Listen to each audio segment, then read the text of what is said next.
जय हिंद। भारत जो है वो चाइना के विरोध के बावजूद भूटान में कहाँ पर सड़क बना रहा है, और चाबहार में हम लोग जो ईरान का जो बंदरगाह था और रेलवे प्रोजेक्ट था उससे भारत कैसे पीछे हट गया, इसको हम लोग समझते हैं। तो देखिए, सबसे पहले जो भूटान का इशू है उसको देखते हैं। भारत सरकार ने भूटान में जो भूटान को होते हुए एक सड़क बनाया। एक्चुअली असम के गुवाहाटी से एक सड़क भूटान होते हुए अरुणाचल प्रदेश के तवांग घाटी तक जाएगा।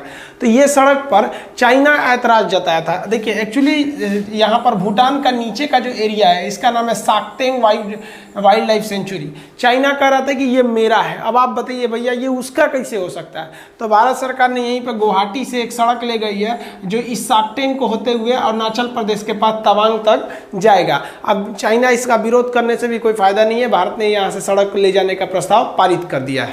देखिए, ईरान का जो चाबहार बंदरगाह था वो भारत के लिए बहुत जरूरी है। हालांकि उस बंदरगाह से कोई लेना देना नहीं है। अभी जो विवाद हुआ है, देखिए, किसी भी बंदरगाह पर कई सारे टर्मिनल होते हैं। टर्मिनल उसे कहते हैं जहां पर बड़ी जहाजें आके लगती हैं। उसके पीछे जो कंटेनर का बेल्ट होता है वो, तो भारत सरकार के पास चाबहार के केवल 2 ही टर्मिनल है। अब जैसे यहाँ आपको एक टर्मिनल दिख रहा होगा, यहाँ पे जहाजें आके लग सकती हैं, और एक इस वाले बेल्ट पर टर्मिनल दिख रहा है, यहाँ पे आके जहाजें लग सकती हैं। तो भारत के पास केवल 2 ही टर्मिनल है और इसके पीछे के 5 बेल्ट हैं।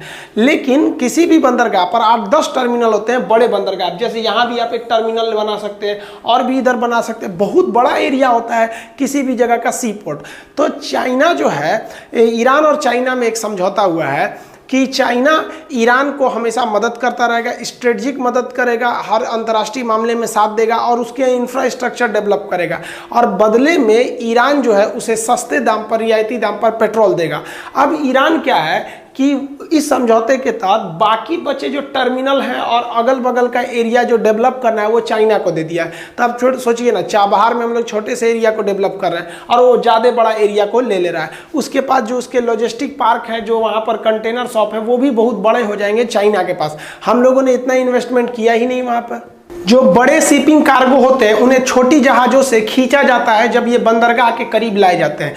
क्योंकि ये जहाज़ इतने बड़े होते हैं और ये बंदरगाह में किस टर्मिनल की ओर जाएंगे ये दूसरे देश से आए होते हैं, इसलिए बड़े जहाज़ों को इसका आइडिया नहीं होता है। तो छोटी जहाज़ से इन्हें खींचकर बंदरगाह तक लाया जाता है। छोटे जहाज इन्हें साइड से पुश करते हैं ताकि वो अपने जगह पर जाकर एडजस्ट हो सके।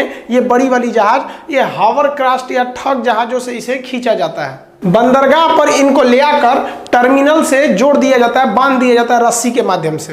रस्सी से बांध देने से ये हिलते डुलते नहीं है ताकि अनलोडिंग में कोई प्रॉब्लम ना हो, और इस टर्मिनल पे इसे लगा दिया जाएगा। जब किसी शिप को खड़ा किया जाता है तो उसका एंकर गिरा दिया जाता है। यह एंकर भारी होता है और जाके समुद्र के नीचे उसके तलहटी में चला जाता है, और जब जहाज हिल डुल करती है तो ये जाके जमीन में फंस जाता है, जिससे जहाज आगे पीछे नहीं हो पाती है। जब जहाज को वापस जाना होता है तो अपने एंकर को वापस खींच लेती है मोटर के मदद से, और ये एंकर जब ऊपर खींच लिया जाता है तो जहाज चली जाती है। यहाँ टर्मिनल पर आकर शिप लगी हुई है। अब ये क्रेन जो है ब्लू कलर के, यहाँ से एक एक करके कंटेनर को उठा लेंगे। अब जैसे यहाँ पर देखिए आप लगे, ये कंटेनर लगा हुआ है शिप पर। अब यहाँ से ये कंटेनर को क्रेन जो है इसको फंसा लेगा कंटेनर को, और यहाँ से उठा लेगा। अब ये इधर पूरा समंदर आपको दिख रहा होगा। अब यहाँ से ले जाके, अब ये नीचे इसकी ट्रक लगी हुई है, उसका सबका बेल्ट फिक्स होता है। कौन की इस बेल्ट की क्रेन है और बस है, उस पे ले जाके ट्रक पे ये रख देगा। जो मेन दिक्कत का बात है वो रेल प्रोजेक्ट का है। देखिए, हम लोग जो है इंडिया से बीच में आ जाता है पाकिस्तान, हम अफगानिस्तान नहीं जा सकते हैं। अभी जो आपको ये जम्मू कश्मीर है, इसमें तो जैसे पूरा है। अब पाकिस्तान ने इतना पीओके को क्या कर लिया है, काट लिया है। तो वहां पर अब उस वजह से हम डायरेक्ट अफगानिस्तान जा नहीं सकते हैं। अब हम लोग को यहाँ से बंदरगाह से जाना पड़ता है, चाबहार बंदरगाह से, अपने मुंबई से चाबहार, और चाबहार से हमको जाना पड़ता है अफगानिस्तान या सेंट्रल एशिया यहाँ से। अब यहाँ से हम लोग को एक रेल बनाना था जो एरिया ईरान में था, और वहीं से हमको अफगानिस्तान तक ले जाना था। अब ये यहाँ चाबहार से ये रेल जा रही थी 628 किलोमीटर। कहाँ तक? तो ये आगे लेके जाना था इसको जेदान तक। कई उसके आगे फिर हम लोग को डेलाराम तक लेके जाना था। इसको दिया गया था 2016 में टेंडर इरकॉम को। इरकॉम रेलवे का ही एक हिस्सा है, उसी की एक पीएसयू है, तो वो उसको लगभग 1.6 बिलियन डॉलर का खर्च करना था इस पर, लेकिन 2020 तक उसने 1 रुपया नहीं दिया वहाँ रेलवे लाइन बिछाने के लिए। अब ईरान पर दबाव बन रहा है, भाई आपके वजह से हम अपने देश का डेवलपमेंट वाला काम नहीं ना रोक सकते हैं, उसका ये मेन पोर्ट है और उसके बाद यहाँ से आपको रेल लाइन ले जाना है। अब भारत सरकार इसी रास्ते अफगानिस्तान में जाना चाहती थी।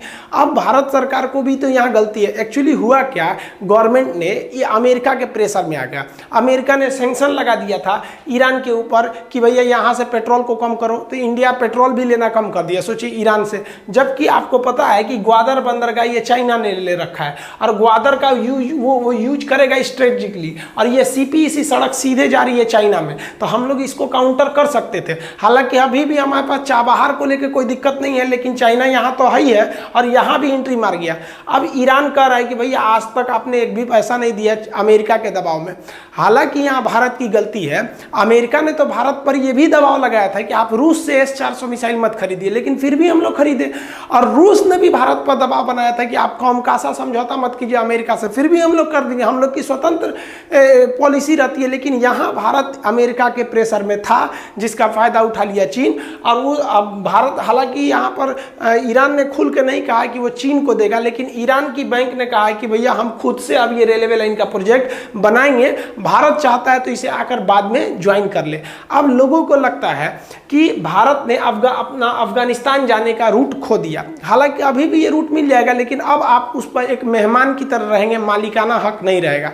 लेकिन हमारे हिसाब से मेन लॉस ये नहीं है, मेन लॉस जो हुआ वो भारत को कि हम इंडिया से ईरान पहुंच सकते थे इस चाबहार के थ्रू और रेलवे लाइन को, और यहाँ से हम सीधे सेंट्रल एशिया तो इधर जा ही सकते थे, काकेशस पर्वत जैसे पार करते तो हमको रूस मिल जाता और यहाँ से सीधा कनेक्टिविटी हमको यूरोप की हो जाती। हम लोग ने अपना पूरा यूरोप की कनेक्टिविटी खो दिया। अगर रूस से रहता तो हम डायरेक्ट वहाँ रूस से भी कनेक्ट हो सकते थे, वहाँ से गैस, पेट्रोलियम पाइपलाइन इत्यादि ले आ सकते थे। लेकिन भारत की जो लेट लतीफ़ी है, हमारे यहाँ के जो अधिकारी लोग हैं, एक बार सरकारी नौकरी हो गया ना, अब भाड़ में गया देश। किसको फुर्सत है इतना यहाँ पर कि समझौता कट रहा है कि नहीं। 2016 का जो प्रोजेक्ट है उसमें 1 रुपया भी हम लोग नहीं दिए, इतना बड़ा प्रॉफिट हो जाता हम लोग को। और जो हम लोग भी ज़्यादा थोड़ा अमेरिका के दबाव में आ गए, हमको ईरान से पेट्रोलियम कम कर लिए, जबकि ईरान ऐसा देश है जो पेट्रोलियम देता है तो बाकी देशों से कम रुपए पे देता है। दूसरा, बाकी देश ट्रांसपोर्ट का पैसा लेते हैं, ईरान पहुँचा देता है अपने ट्रांसपोर्ट से। दूसरा, हर देश जैसे आपके बंदरगाह पर आकर पेट्रोलियम खाली करेंगे, तुरंत उनको पैसा चाहिए। ईरान जो है 60 दिन यानी 2 महीने का उधार देता है, क्रेडिट देता है। इतना सब के बावजूद हम लोग ईरान से पेट्रोलियम में कटौती कर रहे हैं। ये कहीं ना कहीं दिखा रहा है कि भारत अपने स्वतंत्र नीतियों को खो रहा है, और इसका फायदा किसको हो रहा है? चाइना को हो रहा है। अगर आप ईरान की ओर से देखेंगे तो ईरान ने जो कर रहा है वो चाइना की ओर से ईरान की मजबूरी बन गई है, क्योंकि पूरे पश्चिमी देश, इजराइल हो गया या अमेरिका या यूरोप वाले हो गए, वो ईरान पे दबाव बना रहे हैं। अब चूंकि हम लोग भी उनके दोस्त हैं, इसलिए हम लोग कुछ नहीं बोल सकते हैं। ईरान को अपना अस्तित्व बचाए रखने के लिए रूस की जरूरत है और चाइना की जरूरत है, इसलिए वो रूस और चाइना के करीब होते जा रहा है। रूस और चाइना ईरान का साथ भी दिए। जब अमेरिका और यूरोप वाले ईरान के परमाणु कार्यक्रम पर बैन लगा रहे थे, तो जो रूस था और चाइना था, दोनों ने मिलकर उस पर वीटो कर दिया, उस प्रस्ताव को रोक दिया। तो ईरान जो है उसके लिए भारत से ज़्यादा चाइना और रूस का साथ है, और हकीकत में भी उन्हें हथियार जो दे देता है रूस दे देता है, पैसे की मदद जो देता है वो चाइना कर देता है। और आप तो देख ही रहे हैं, हमारे लोग के अधिकारी लोग 2016 का समझौता में अभी तक 1 रुपया नहीं दिए थे। तो विदेश में ये बहुत खराब छवि बन रही है भारत की। भारत बहुत बड़ा लॉस कर लिया, और भारत अमेरिका के दबाव में आके पेट्रोल को कम कर दिया। हालांकि भारत को जो गैस पाइपलाइन तुर्कमेनिस्तान से ला रहे हैं, तुर्कमेनिस्तान, अफगानिस्तान, भारत, तापी, हम लोग को ईरान से सीधे पाइपलाइन ले आना चाहिए यहाँ राजस्थान में। हम लोग को बार बार ईरान जाओ, पेट्रोल लाओ, जाओ लाओ, कितना झमेला लगेगा। सोचिए ना, आपको अगर 2 किलोमीटर दूर से डेली पानी ले आना पड़े, कितना मुश्किल हो जाएगा। घर में हैंड पाइप रहता है या फिर टोटी की सप्लाई रहती है तो आसान रहता है, तो यहाँ से यहाँ लगा सकते थे। आप कहेंगे पाकिस्तान वाला उड़ा देगा, भैया अगर पाकिस्तान वाला इसको उड़ा देगा तो फिर तापी पाइपलाइन वाला क्यों किए?